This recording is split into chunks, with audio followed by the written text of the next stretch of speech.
जय श्री राम बच्चों। तो आज हम नए चैप्टर देखेंगे जिसका नाम है मॉड्यूल। ठीक है, तो ये क्लास 11th का नया चैप्टर है हमारा मॉड्यूल। ठीक, तो सबसे पहले पिछले वीडियो में हमने जाना था कि मॉड्यूल होता क्या है। ठीक है, तो बेसिकली एक मॉड्यूल पाइथन के अंदर एक फाइल होती है जो कंटेन करती है वेरिएबल को, क्लास की डेफिनेशंस को, ग्रुप ऑफ स्टेटमेंट्स को और फंक्शंस को। राइट, बेसिकली हमारे पास पाइथन के अंदर दो मोड्स होते हैं, एक होता है इंटरैक्टिव मोड, एक होता है स्क्रिप्ट मोड। जब मैं स्क्रिप्ट मोड में कोई प्रोग्राम मैंने लिखा, ठीक है, मान लो मैंने स्क्रिप्ट मोड में कोई प्रोग्राम लिखा, ठीक है, उस प्रोग्राम को मैंने सेव करते वक्त सेव किया name.py से, name.py से।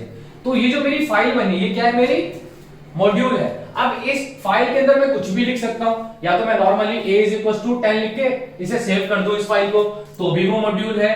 क्लास डेफिनेशन, मैं एक क्लास क्रिएट कर लूं उस फाइल के अंदर, मेरी मर्जी। उसके बाद मैं जो क्लास बनाऊंगा या जो मैं फंक्शंस लिखूंगा उसके अंदर मैं ग्रुप्स ऑफ स्टेटमेंट्स लिखूंगा, तो वो भी मेरा मॉड्यूल का पार्ट है। फंक्शंस क्या होते हैं? ग्रुप ऑफ स्टेटमेंट जो कि किसी स्पेसिफिक टास्क को परफॉर्म करते हैं। तो जो हम ये सारी चीजें लिखेंगे इसके मदद से हम लोग क्या करेंगे, किसी स्पेसिफिक प्रॉब्लम को सॉल्व करेंगे। ठीक है, तो वो क्या कहलाता है, मेरे पास मॉड्यूल कहलाता है। अच्छा, अगर मैं सिंपली मॉड्यूल को बताना चाहूं तो मॉड्यूल क्या होता है? Group of function. Group of function is known as module. ठीक है, कई सारे फंक्शंस क्या कहलाते हैं? मॉड्यूल कहलाते हैं। अब जैसे एक सिंपल सा एग्जांपल लो, ठीक है, मेरे को एक कैलकुलेटर के लिए प्रोग्राम लिखना है। ठीक है, तो मैं क्या करूंगा, एडिशन, सब्सट्रैक्शन, मल्टीप्लिकेशन, डिवीजन, सबके लिए क्या करूंगा, एक एक फंक्शन बनाऊंगा। Got it? और उस फंक्शंस को किसके अंदर स्टोर करवाऊंगा? इस फाइल के अंदर। ओके, इस फाइल के अंदर जब मैं उन फंक्शंस को स्टोर करवा लिया तो वो मेरे क्या बन गया, मॉड्यूल। उसका नाम मैं सेव करूंगा calculator.py से। तो जो calculator.py है वो मेरी क्या है, मॉड्यूल है। उसके अंदर कई सारे फंक्शंस है, एडिशन के लिए एक फंक्शन, सब्सट्रैक्शन के लिए एक फंक्शन, मल्टीप्लिकेशन के लिए एक फंक्शन और डिवीजन के लिए एक फंक्शन। ठीक है, और उन सभी फंक्शंस के अंदर कई सारे मैंने स्टेटमेंट्स लिखी हुई है, ठीक है, और कई सारे वेरिएबल्स उसके अंदर मैंने स्टोर करवाए होंगे। ठीक है, तो वो क्या कहलाता है, मेरा मॉड्यूल। अच्छा, जो मॉड्यूलैरिटी है वो एक इंपॉर्टेंट फीचर है प्रोग्रामिंग में। ठीक है, इसकी मदद से क्या होता है कि हम जो कोड है उसको स्मॉलर पार्ट्स में डिवाइड कर देते हैं। जैसे अभी मुझे कैलकुलेटर के लिए मैंने एक तुम्हें एग्जांपल दिया, ठीक है, तो अगर मैं कैलकुलेटर के लिए प्रोग्राम लिखना चाहूं तो उसमें मुझे एडिशन के लिए अलग से लिखना पड़ेगा, लाइन सब्सट्रैक्शन के लिए अलग से। तो मैं क्या करूंगा, बेसिकली उसको फंक्शंस में मैंने डिवाइड कर दिया कि मेरा एडिशन के लिए फंक्शन है, सब्सट्रैक्शन के लिए एक फंक्शन है, मल्टीप्लिकेशन के लिए, और फिर उनको मैं एक साथ में ज्वाइन कर दूंगा।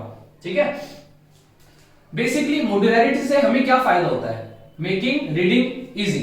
जो हम प्रोग्राम लिखते हैं उसे हम आसानी से पढ़ पाते हैं और समझ पाते हैं। Offers usability. अब जैसे मान लो कि मैंने एडिशन के लिए एक फंक्शन बनाया था, सब्सट्रैक्शन के लिए एक फंक्शन बनाया था, अब फर्दर मैं कोई एक मॉड्यूल क्रिएट कर रहा हूं, ओके, और मुझे उसके अंदर एडिशन फंक्शन को या फिर सब्ट्रैक्शन फंक्शन को वापस से बनाना है, तो मैं क्या करूंगा, उसको वापस से उसकी प्रोग्रामिंग नहीं लिखूंगा उस मॉड्यूल के अंदर। मैं क्या करूंगा, जनरली जो मैंने फंक्शन बनाया था उसको मैं वहां पर सिंपली यूज कर लूंगा। तो ये क्या करता है, ऑफर्स रीयूजेबिलिटी, मतलब जो मैंने कोड पहले एक बार लिखा हुआ है उसको मैं फर्दर यूज कर सकता हूं। उसके बाद जो मेरा अगला पॉइंट है, makes the program easy to understand.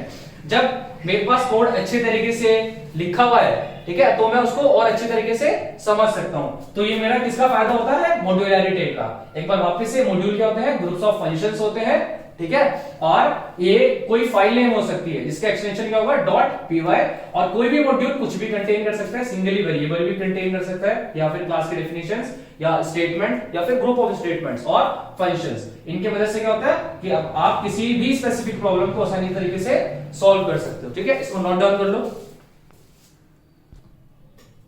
तो जो अब हम टॉपिक पढ़ेंगे वो है हमारे पास टाइप्स ऑफ मॉड्यूल। ठीक है, टाइप्स ऑफ मॉड्यूल में कि हमारे पास कितने टाइप्स के मॉड्यूल है। ठीक, दो टाइप के मॉड्यूल्स है हमारे पास, एक होता है बिल्ट इन मॉड्यूल और जो दूसरा होता है वो होता है यूजर डिफाइंड मॉड्यूल। ठीक है, बिल्ट इन मॉड्यूल क्या होता है, जो कि पहले से अवेलेबल रहता है पाइथन के अंदर, जिसकी कोडिंग जो है पहले से हो रखी होती है पाइथन के अंदर। ठीक है, हमारे पास कुछ बिल्ट इन मॉड्यूल है जो कि हम क्लास 11th में पढ़ेंगे। ठीक है, 3 मॉड्यूल है जो कि हमें अच्छे से पढ़ना है। क्या है, कौन कौन से? एक है हमारे पास मैथ मॉड्यूल, ठीक है, रैंडम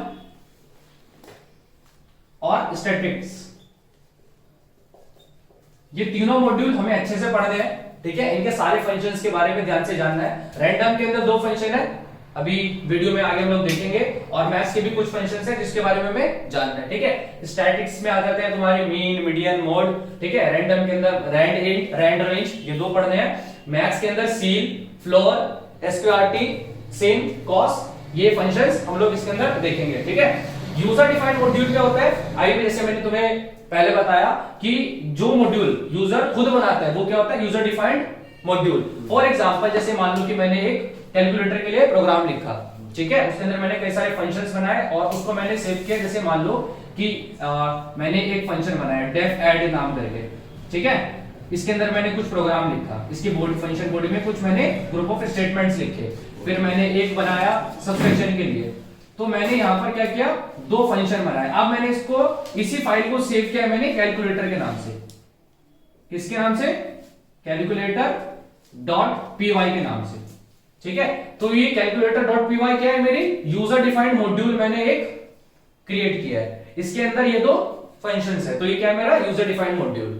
ठीक है, अब मॉड्यूल को पाइथन के अंदर यूज करने के 2 तरीके हैं। कितने तरीके हैं? 2 तरीके। इसमें से जो हमारा पहला तरीका है वो होता है with the help of import statement. With the help of import statement. ठीक है, once we import the module we can directly use all the functions of the module with a dot as a separator. अगर हमने एक बार क्या किया, जो module हमें use करने हैं 3 में से, अगर हमने उसको इंपोर्ट कर ली इंपोर्ट स्टेटमेंट की मदद से, फिर हम उसके अंदर जितने भी फंक्शंस लिखे हुए हैं, जैसे मान लो कि अगर मैं कैलकुलेटर को इंपोर्ट करता, फिर मैं चाहूं तो कैलकुलेटर के अंदर से ऐड को यूज कर सकता हूं, सब्सट्रैक्शन को यूज कर सकता हूं। ठीक उसी तरीके से मैं इंपोर्ट स्टेटमेंट की मदद से मॉड्यूल को सबसे पहले इंपोर्ट करूंगा और फिर with the help of dot as a separator मैं उसके फंक्शंस को यूज कर सकता हूं। जैसे फॉर एग्जांपल, जैसे मैं मैथ को भी एक बार इंपोर्ट करके दिखाता हूं और फिर उसके अंदर किसी एक फंक्शन को यूज करेंगे हम लोग with the help of import statement. चलो आगे इसका एग्जांपल देखते हैं। मैंने लिखा इंपोर्ट, ये एक कीवर्ड है, ठीक है, इंपोर्ट मैथ, ठीक है, ये आइडियल के अंदर कर रहा हूं इसलिए यहां पर कमांड प्रोडक्ट बना दिया। एंटर करूंगा, नेक्स्ट लाइन पे आएंगे। ठीक है, मैं लिखूंगा मैथ डॉट फ्लोर और मैं लिखता हूं 2.3। तो आप लोग को पता होगा फ्लोर डिवीजन क्या करता है? पॉइंट से पहले वैल्यू दे देता है, तो इसका आंसर आएगा 2.0। ठीक है, तो ये मैंने क्या किया, पहले वाले तरीके के हेल्प से मैंने एक मॉड्यूल को रन करके दिखाया। मैंने लिखा इंपोर्ट मैथ, ठीक है, मैथ क्या मेरे पास बिल्ट इन मॉड्यूल है, उसको मैंने यूज किया और उसके फंक्शंस को फिर मैंने with the help of dot as a separator की वजह से यूज कर लिया। ये फंक्शन है फ्लोर, मैथ के अंदर पहले से लिखा हुआ। ठीक है, और भी हम फंक्शंस देखेंगे अभी, तब तक इसको नोट कर लो अच्छे से। अब हम देखेंगे अपने दूसरे तरीके से, ठीक है, कि हम मॉड्यूल को दूसरे तरीके से कैसे यूज कर सकते हैं। तो दूसरा तरीका हमारे पास फ्रॉम स्टेटमेंट। फ्रॉम स्टेटमेंट की मदद से भी हम अपने मॉड्यूल को यूज कर सकते हैं। ठीक है, इसका सिंटैक्स देख लो क्या है। सबसे पहले हमें लिखना होता है फ्रॉम, कीवर्ड है, ठीक है, फ्रॉम कीवर्ड लिखेंगे। ठीक है, उसके बाद हमारे मॉड्यूल का नाम, कि कौन से मॉड्यूल को तुम इंपोर्ट करवाना चाह रहे हो, मतलब कौन से मॉड्यूल को यूज करना चाह रहे हो। फिर इंपोर्ट कीवर्ड का यूज और कौन से फंक्शन को यूज करना चाह रहे हो, उस फंक्शन का नाम। जैसे एक एग्जांपल देख लो, एग्जांपल से अच्छे से समझ में आएगा। मैथ मॉड्यूल में से, मैथ मॉड्यूल मुझे कौन से फंक्शन को इंपोर्ट करना है? साइन फंक्शन को, sin फॉर साइन फंक्शन को। ठीक है, तो जैसे मैंने लिखा प्रिंट साइन 3.14, तो पाई की वैल्यू होती है ना, ये है ना, तो साइन पाई की वैल्यू को ये क्या कर देगा? प्रिंट कर देगा। ठीक है, तो ये मेरे पास पहला तरीका है, फ्रॉम लिखेंगे, मॉड्यूल का नाम, जिस फंक्शन को इंपोर्ट करना है और फिर उस फंक्शन का नाम, फिर तुम इसको नॉर्मली यूज कर सकते हो। ठीक है, इसका दूसरा तरीका क्या है? क्या चीज? इसमें देखो, ये चीज आप लोगों ने अगर पता हो तो इसको क्या बोलते हैं? एस्ट्रिक्स।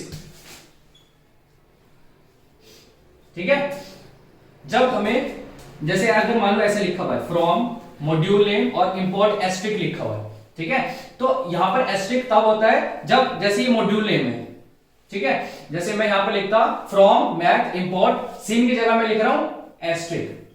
ठीक है, तो मैथ मॉड्यूल के अंदर जितने भी फंक्शन है मैं उन सबको यूज कर सकता हूं। एस्ट्रिक का मतलब होता है selecting all the function, select all. ठीक है, मतलब मैं इस मैथ मॉड्यूल के अंदर से जितने भी फंक्शन है उसको एक्सेस कर सकता हूं इस एस्ट्रिक की मदद से, ठीक है। तो अब यहां पर मैंने क्या लिखा हुआ है, प्रिंट साइन 3.14, तो साइन 3.14 की जो वैल्यू होगी उसको मैं यूज कर सकता हूं, ठीक है। कॉस 3.14 की जो वैल्यू होगी उसको भी मेरे को आउटपुट मुझे मिल जाएगा। जैसे मॉड्यूल का नाम यहां पे लिख देता हूं मैथ और इंपोर्ट एस्ट्रिक, तो एस्ट्रिक का मतलब है सारे फंक्शंस। तो मुझे यहां पर एक वो बनाने की जरूरत नहीं पड़ी, फंक्शन नेम लिखने की जरूरत नहीं पड़ी। यहां पर मुझे साइन लिख रहा था मैंने पहले मेथड में, तो अगर मान लो कि मुझे एक ही तरीके से कई सारे फंक्शंस को यूज करना है मैथ की, तो मैं कैसे करूंगा, एस्ट्रिक की मदद से। एस्ट्रिक लिखा तो मैंने, जब मैंने यहां साइन लिखा था तो मैंने साइन ही किया था यूज साइन फंक्शन का। अब मैंने अगर एस्ट्रिक लिखा है तो मैंने साइन भी यूज किया और कोस भी यूज किया। मैं चाहूं तो फ्लोर भी यूज कर सकता हूं, एसक्यूआरटी भी यूज कर सकता हूं, ठीक है। तो हमारा दूसरा तरीका है with the help of from statement की मदद से कि मैं अपने मॉड्यूल को एक्सेस कर सकता हूं, ठीक है। अभी हम इस सबसे पहले जो मॉड्यूल देखेंगे वो होगा हमारा मैथ मॉड्यूल। तब तक इसको नोट कर लो। अब हम देखेंगे मैथ मॉड्यूल के बारे में, ठीक है। तो सबसे पहला जो मॉड्यूल हम पढ़ने वाले बिल्ट इन मॉड्यूल में वो है हमारा मैथ मॉड्यूल, ठीक है। मैथ मॉड्यूल क्या होता है, मैथ मॉड्यूल एक बिल्ट इन मॉड्यूल होते हैं, जैसे मैंने स्टार्टिंग में वीडियो के बताया था, ठीक है। इसको हम कई सारे जो वेरियस मैथमेटिकल टास्क है उसके लिए हम लोग इसको यूज करते हैं मैथ मॉड्यूल को, ठीक है ना। इसके अंदर हमारे पास कई सारे मेथड्स है और कई सारे फंक्शंस है जिसको हम लोगों को देखने हैं, ठीक है। सबसे पहला मेरे पास फ्लोर फंक्शन, ठीक है। ये क्या करता है, यहां पर लिखा है मैंने साफ साफ, returns the largest integer that is less than और इक्वल्स टू x। बेसिकली अगर इसको मैं सिंपल में समझाना चाहूं तो जैसे मैंने देखो यहां लिखा है मैथ डॉट फ्लोर, मैं सीधा यूज कर रहा हूं, ठीक है। ऐसा एज्यूम करके चलना कि मैं इंपोर्ट जो मैथ है वो मैं ऊपर लिख के रखा हुआ हूं, ठीक है। सिर्फ खाली फंक्शन को यूज करने का तरीका दिखा रहा हूं। तो मैंने लिखा मान लो मैथ डॉट फ्लोर 2.3, ठीक है। तो पॉइंट से जो पहली वैल्यू है वो लिखोगे, तो क्या लिखा है इसका 2। अगर मान लो कि मैं 2.3 की जगह लिखता 2.0, क्या लिखते फिर 2। 3.4 लिखूंगा तो भी 3, अगर मान लो 3.4 लिखूं तो 3 आएगा आउटपुट में, ठीक है। दूसरा फंक्शन है मेरे पास पावर फंक्शन, ठीक है। ये क्या करता है, it returns the value of x to the power of y। जैसे यहां पर दो चीज लिखी है तुमने, x लिखा है और y लिखा है, तो x की पावर y। जैसे फॉर एग्जांपल मैंने लिखा मैथ डॉट POW, सब स्मॉल में है, ठीक है, कोई भी कैपिटल में नहीं है, सब स्मॉल में है। फिर मैंने लिखा 2,3, तो 2 की पावर 3, ना कि 3 की पावर 2, क्या 2 की पावर 3, तो 2 की पावर 3 कितनी होती है 8। अगर मान लो कि मैं यहां दूं 3,3, तो मतलब 3 की पावर 3 मतलब 27.0, लिखने का भी याद रखना, ठीक है। 27.0 फ्लोट में आता, बाय डिफॉल्ट जो लेता है वो फ्लोट में होती है वैल्यूज, ठीक है। तो मैंने दूसरा क्या देखा, पावर, पहला था मेरे पास फ्लोट, तीसरा है मेरे पास फैब्स, ठीक है। फैब क्या करता है, हमें पॉजिटिव वैल्यू देगा। कैसी वैल्यू देगा, पॉजिटिव वैल्यू देगा, एक्सप्रेशन की पॉजिटिव वैल्यू देगा। फॉर एग्जांपल मैंने लिखा मैथ डॉट फैब्स -15, ठीक है। तो -15 मैंने लिखा है फैब्स के अंदर, तो इसको पॉजिटिव में कन्वर्ट करके देगा, क्या देगा 15 देगा, ठीक है। तो अच्छा देखो यहां पर ये तो नॉर्मल सा एक्सप्रेशन हो गया, ठीक है। इसको थोड़ा चेंज अप करते हैं। जैसे मान लो कि मैंने लिखा मैथ डॉट और फैब्स के अंदर एक एक्सप्रेशन लिख रहा हूं, जैसे लिख रहा हूं 3 - 7, ठीक है। तो 3 - 7 क्या होती है -4, राइट। तो -4 प्रिंट करना चाहिए था, लेकिन यहां क्या, जो क्योंकि हमने फैब्स फंक्शन का यूज किया तो -4 की जगह क्या देगा, ये 4 देगा, ठीक है, आउटपुट में। उसके बाद अच्छा सी, फैब्स फंक्शन की तरह हमारे पास एबीएस फंक्शन भी होता है। जैसे यहां पर इसमें से आप हटा दोगे तो एबीएस फंक्शन भी, ठीक है। जैसे उसके अंदर भी अगर मैं -15 लिखूंगा तो वो भी मेरे को 15 ही देगा। जो बिल्ट इन ओरिजिनल वैल्यू होती है वो हमें प्रिंट करवा देता है, कौन, एबीएस फंक्शन, ठीक है ना। फोर्थ है मेरे पास एसक्यूआरटी फंक्शन। ये क्या करता है, रिटर्न करता है स्क्वायर रूट ऑफ x। मतलब जैसे मान लो कि जो तुमने यहाँ पर वेरिएबल लिखा होगा, जो वैल्यू लिखी होगी उसका वो किस नंबर का स्क्वायर रूट है वो बताएगा, ठीक है। जैसे 16 किसका स्क्वायर रूट होता है, 4 का, ठीक है। अगर मान लो कि मैं इस ब्रैकेट के अंदर डाल दूं 144, तो किसका है 12 का, है ना। तो ये मेरे पास कुछ मेरे फंक्शंस थे या मेथड थे किसके, मैथ मॉड्यूल के। अच्छा सी, यहां पर तुम्हें मैं कुछ बताता हूं। जैसे ये सारे के सारे हमारे क्या है, मेथड्स हैं। फंक्शंस क्या थे जो हमने पहले देखे, साइन वाला या कोस वाले, सब क्या है मेरे फंक्शंस है, ये मेथड्स नहीं है, ठीक है। अच्छा सी, फंक्शंस और मेथड्स को पहचानोगे कैसे, राइट ना। फंक्शन मेथड को मेथड को मैंने क्या बोला, जब डॉट की मदद से हम लोग लिखते हैं वो मेथड है। फंक्शन के जब नॉर्मली लिख देते हैं, ठीक है। तुम्हें कैसे पता चलेगा कि मतलब कैसे पता लगा कि ये मेथड है, ठीक है। बेसिकली क्या होता है, जो चीज पाइथन के अंदर पहले से प्री डिफाइंड होती है, जो पहले से बन रखी होती है, ठीक है, वो क्या होती है मेरा, उसके अंदर जो भी फंक्शंस यूज होते हैं वो सारे के सारे मेथड्स होते हैं। बेसिकली उसके हम लोग क्लास बना के पहले से पाइथन के अंदर प्री डिफाइंड होते हैं, तो उसके अंदर जो भी फंक्शंस है उसको तुम लोग मेथड बोलोगे, ठीक है। जो भी प्री डिफाइंड होते हैं पाइथन के अंदर वो क्या होते हैं, मेथड होंगे। उसके अंदर जितने भी फंक्शंस है वो सारे के सारे मेथड है, ओके। तो उसको नोट कर लो, फिर इसके ऊपर एक प्रोग्राम देखते हैं मैथ मॉड्यूल के ऊपर, नोट कर लो।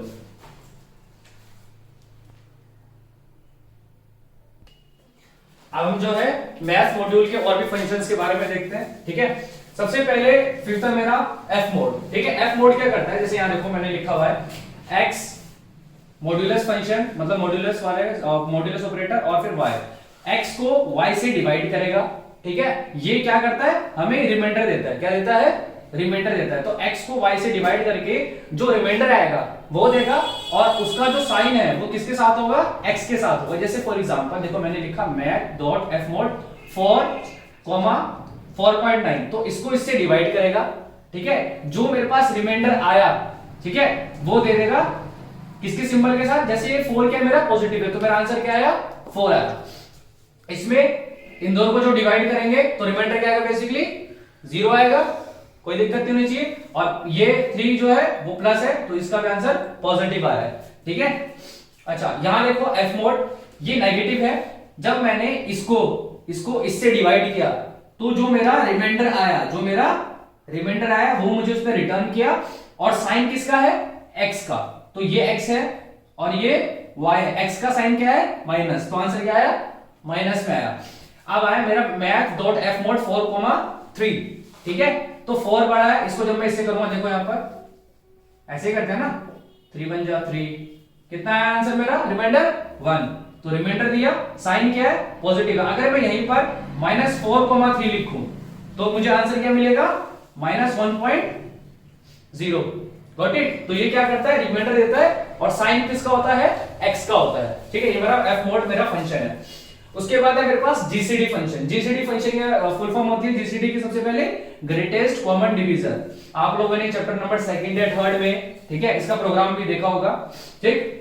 तो जैसे यहां पे देखो मैंने लिखा maths.gcd 10,2, तो 10 का 10,2 का सबसे बड़ा ग्रेटेस्ट कॉमन डिवीजन कौन सा है, इसका आंसर आएगा मेरा 2, गॉट इट। देखो 10 और 2 का मुझे क्या निकालना है, ग्रेटेस्ट कॉमन डिवीजन, मतलब एलसीएम की तरह है। जैसे अगर मैं यहां पर 10 और 2 का निकालूं, जैसे 10 है तो 2 5 जा 10, ठीक है, और 2 का खुद, तो इन दोनों में कौन सी टर्म कॉमन मिल रही है, 2, तो इसका ग्रेटेस्ट कॉमन डिवीजन क्या है, जो कि 10 को भी डिवाइड करता है और 2 को भी, ठीक है। उसके बाद है मेरे पास फैक्टोरियल ऑफ x। सबको पता होगा फैक्टोरियल फंक्शन क्या करेगा, फैक्टोरियल निकालता है, returns the factorial of x। जो यहां पर तुमने वैल्यू लिखी होगी उसका क्या निकालेगा, फैक्टोरियल निकाल के तुम्हें दे देगा। लिखने के लिए लिखा math.factorial 5, जैसे मैंने 5 लिखा है तो 5 का फैक्टोरियल क्या होता है, 120।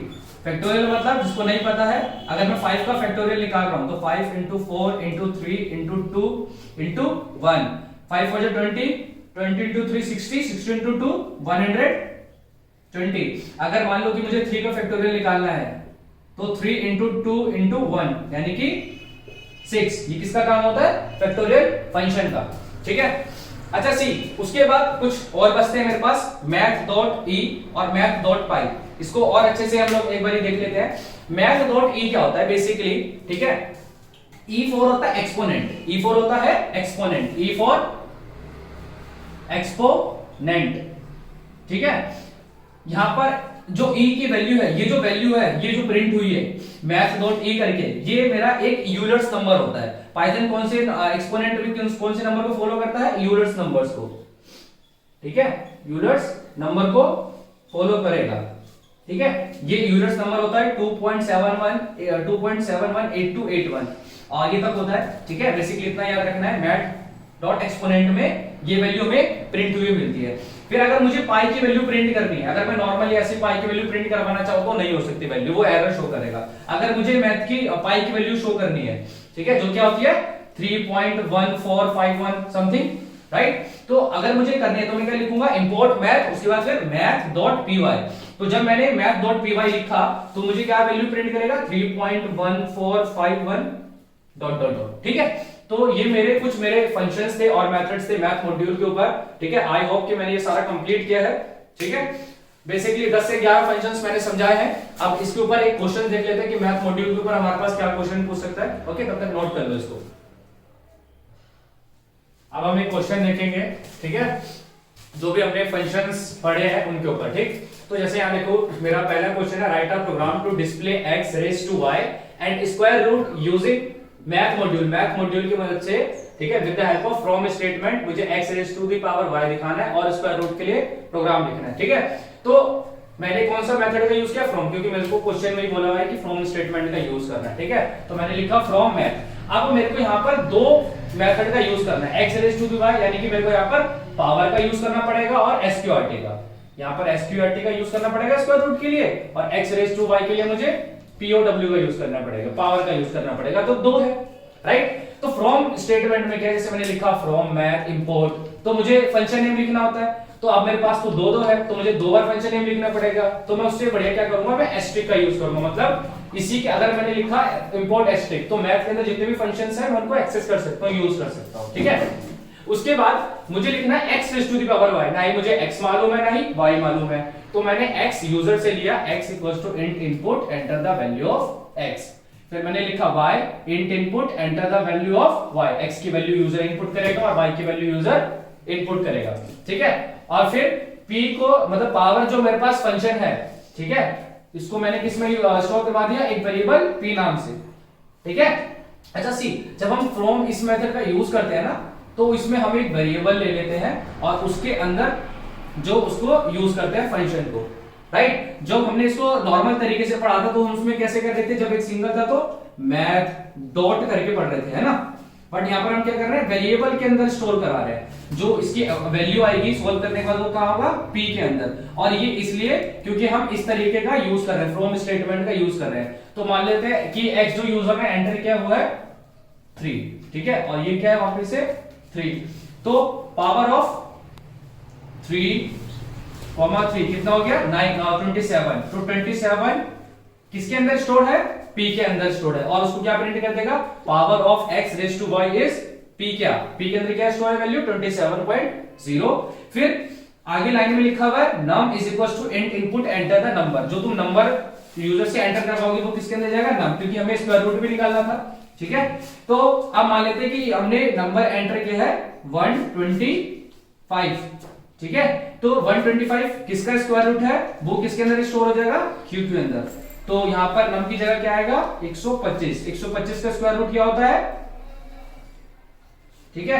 तो स्क्वायर रूट क्या आएगा, प्रिंट क्या आ जाएगा, square root of number is q, क्या 125। तो बेसिकली ये जो पूरा प्रोग्राम है ये हमें क्या देगा, पावर फंक्शन का आउटपुट देगा और स्क्वायर रूट का आंसर देगा। तो जितने प्रिंट वाली लाइन उतने आउटपुट। तो बेसिकली क्या आंसर होगा इसका, मैं लिखता हूं power of x raise to y is, p के अंदर क्या वैल्यू स्टोर थी 27.0। उसके बाद square root of num, square root of num is q क्या था मेरा, q के अंदर 125 का स्क्वायर रूट, तो यानी कि 15, ठीक है। तो ये मेरा इस पूरे प्रोग्राम का आउटपुट है, जो कि मुझे क्वेश्चन में पूछा था, डिस्प्ले करवाना था x raise to the power y, तो मैंने यहाँ डिस्प्ले करवाया, और स्क्वायर रूट करवाना था तो ये मैंने डिस्प्ले कराया। आप इस तरीके से जितने भी हमने फंक्शंस आज देखे हैं वीडियो में उसको आप कर सकते हैं, ठीक है। और इस जो चैप्टर है हमारा मॉड्यूल, इसके नोट्स आप लोग को डिस्क्रिप्शन में पिन किए हुए मिल जाएंगे, ठीक है। और टेलीग्राम की लिंक है, जरूर ज्वाइन कर ले, वहां पर आपको जितनी भी मैं क्लासेस या वीडियो लेता हूं, ठीक है, उन सारे के चैप्टर्स के नोट्स आपको टेलीग्राम के ग्रुप में मिल जाएंगे, ठीक है। चलिए धन्यवाद, जय श्री राम।